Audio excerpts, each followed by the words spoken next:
A seemingly innocent spring break at Myrtle Beach, South Carolina, turned into a haunting mystery that baffled investigators and captivated the public's attention. Brittanee Drexel, a bubbly and popular junior student at Gates Chili High School in Rochester, New York, was eager to join in on the adventure and excitement, but what she experienced left investigators puzzled and her loved ones devastated. Welcome to the DetectiVerse, where we travel into the universe of solved and unsolved crimes and mysteries from all corners of the galaxy. In today's video, we will uncover the startling revelations and unravel the chilling case of Brittanee Drexel. In the end, justice prevailed, even in the face of unimaginable tragedy. Join us as we dive into the haunting mystery that has captivated the nation. Brittanee was born on October 7, 1991, in Rochester, New York. Her parents, John and Dawn, were teenagers and not married at the time of her birth. Shortly after Brittanee was born, Dawn married Chad Drexel, who adopted Brittanee as his own daughter.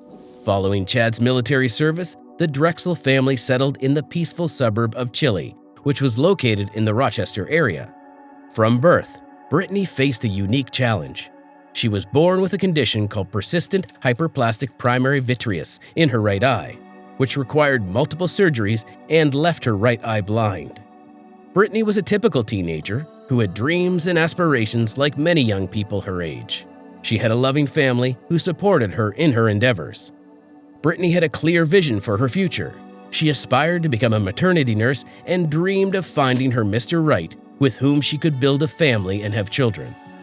In the year of 2009, the glamour of the captivating coastal town of Myrtle Beach, South Carolina, tempted Brittanee and her friends as they sought an unforgettable spring break adventure. However, obtaining permission from Brittanee's mother proved to be a challenge. Her mother had concerns about the trip, as she didn't know the other teenagers, and there were no adults accompanying Brittanee and her friends. What ensued were days of heated arguments between mother and daughter. Finally, on April 22nd, Brittanee asked if she could go to a friend's house for a day or two to calm down, and to her surprise, her mother agreed. Little did anyone know that this seemingly innocent departure marked the unforeseen events that awaited them. On that fateful evening, Brittanee and her friends made their way to South Carolina, 800 miles away, unbeknownst to her mother. It was 3 days later when Brittanee finally reached out to her mother, making a phone call from the Bar Harbor Hotel, casually mentioning being at the beach. Her mother, unaware of the true location, assumed she was referring to a beach along the Lake Ontario shoreline. The unreasonably warm weather in the Rochester area that day seemed to support this assumption, soothing her mother with a sense of ease. Throughout the day, Brittanee exchanged texts with her boyfriend, friends from the trip, and new acquaintances she had met in Myrtle Beach. Then came April 25, 2009, a day that would forever change the course of events. Brittanee, alone, left her hotel, headed to the Blue Water Resort on the vibrant Ocean Boulevard in Myrtle Beach. Her destination was a familiar face, a longtime friend named Peter Brozowitz. Brozowitz, a 20-year-old nightclub promoter, hailed from the same Rochester area as Brittanee and happened to be vacationing in Myrtle Beach as well. The two had connected the night before at a local nightclub, setting the stage for their anticipated meeting. Surveillance cameras at the Blue Water Resort capture Brittanee's arrival, with a beige purse slung over her shoulder and dressed in a tank top, flip-flops, and shorts. They also captured the haunting moment when she left the resort around 8:45 p.m., marking the last known sighting of Brittanee alive. During this period, Brittanee has been in constant communication with her boyfriend, John Greco, who had remained in the Rochester area due to work. They exchanged texts until approximately 9:15 p.m., when Brittanee suddenly stopped replying to her boyfriend's messages. Greco, growing increasingly concerned, reached out to Brittanee's friends in Myrtle Beach, hoping they could provide answers regarding her whereabouts. As their attempts yielded no results, Greco turned to Brittanee's mother, Dawn, who had been unaware of her daughter's presence in Myrtle Beach until she received the distressing call. Dawn, in turn, reached out to Brittanee's father, Chad, before contacting the Rochester police. Desperate for any form of communication or news, repeated calls and texts were sent to Brittanee's phone. They resulted with a disheartening lack of response. The Myrtle Beach police initiated a search for Brittanee the following morning. They began by questioning Peter Brozowitz and his friends, hoping to uncover any potential leads or suspicious activities. However, the interrogations did not uncover anything suspicious or provide any leads. Turning their attention to the hotel room where Brittanee had stayed, the police searched for any clues. While they discovered all the clothes she had packed neatly in her room, her purse and cell phone were missing. Following Brittanee's disappearance, her cell phone activity became a crucial source of the investigation. The signals emitted by her cell phone revealed a series of pings as her phone connected with different cell towers. These signals indicated her presence in various locations, including Surfside, Murrells Inlet, Pawleys Island, Georgetown, and eventually McClellanville, where her phone eventually died at 11:57 p.m., approximately 3 hours after her last text message. The investigation took a new turn when they tracked the network of pings of Brittanee's phone, revealing a path that led approximately 60 miles south of Myrtle Beach. The trail extended along U.S. Route 17 near the Georgetown-Charleston County line. However, the pings abruptly stopped in the early hours of April 26. Recognizing the potential significance of these findings, law enforcement initiated an intensive 11-day search effort spanning both the vicinity of the last known signal and the areas around Myrtle Beach where a possible body disposal might have occurred. In their continuous pursuit of answers, law enforcement launched extensive search efforts that lasted months. During this time, a significant development occurred on the same day as Brittanee's disappearance. Raymond Moody, a registered offender, was pulled over for a routine traffic violation in Surfside Beach. At that moment, there was no indication of Brittanee's presence or any connection to Moody. But as the years passed, with no substantial leads, authorities reached a significant point in the investigation where Raymond Moody was identified as a person of interest in the case. In a determined pursuit of any possible evidence, investigators initiated a thorough search of the hotel room where he had been residing in Georgetown. Despite all the efforts and the observation of scratches on Raymond Moody's face during the traffic stop, the trail eventually went cold. The case remained cold for 7 long years until officials made a significant announcement regarding their working theory and the potential individuals involved. In June 2016, officials from the FBI held a news conference where they declared that Brittanee had been murdered shortly after her abduction from Myrtle Beach.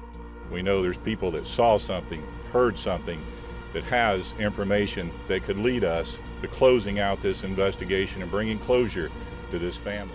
According to the findings, she had been taken to an area near Georgetown where her phone stopped emitting signals. It was in this vicinity that she was believed to have been murdered and her lifeless body was fed to alligators. In an effort to encourage the public's cooperation, the FBI offered a $25,000 reward for any information leading to the resolution of the case, hoping to finally uncover the truth surrounding Brittanee's whereabouts. It took 2 months for the shocking findings of the FBI to come to the surface by news reporters. They revealed that the developments emerged during a bond hearing for Timothy Taylor from McClellanville. It was revealed that another inmate, Takan Brown, had come forward earlier that year. Brown revealed that in 2009, shortly after Brittanee's disappearance, he had visited a stash house in McClellanville to deliver money to Taylor's father. As he walked through the house, he claimed to have witnessed Taylor violating Brittanee. Disturbed by what he saw, the inmate proceeded to the backyard where he encountered Taylor's father and made his payment as planned. However, as they conversed, Brittanee managed to escape from the house briefly before being held captive once again. According to Brown's statement, he observed Taylor pistol whipping Brittanee before taking her back inside. Shortly thereafter, he heard gunshots, which he believed to be the tragic sounds of the young woman's life being taken. Brown further alleged that he witnessed a wrapped body being removed from the house and subsequently discarded in one of the numerous alligator ponds in the area. Determined to gather more evidence and potentially elicit information from Timothy Taylor, federal charges were pursued against him. Throughout the investigation, Timothy Taylor consistently maintained his innocence, firmly denying any involvement in Brittanee's disappearance. However, investigators revealed that Taylor had failed a lie detector test regarding specific details related to the case. Taylor grew upset and terminated the examination upon learning of these findings. Taylor's involvement in a separate robbery case in 2011, where he served as the getaway driver and subsequently pleaded guilty in state court, provided federal prosecutors with an opportunity to charge him in federal court. This decision was partially driven by the belief that Taylor possessed crucial information regarding the young girl's whereabouts. In early May 2022, a surprising turn of events occurred when Raymond Moody, a 62-year-old registered offender, turned himself in to the Georgetown County Sheriff's Office. Police had initially identified Moody as a person of interest in Brittanee's case in early 2012. Moody confessed to the investigators that Brittanee willingly accompanied him to a campsite in Georgetown County. While prosecutors were unable to independently verify Brittanee and Moody's first interaction, they proceeded with Moody's account for the purpose of securing a conviction.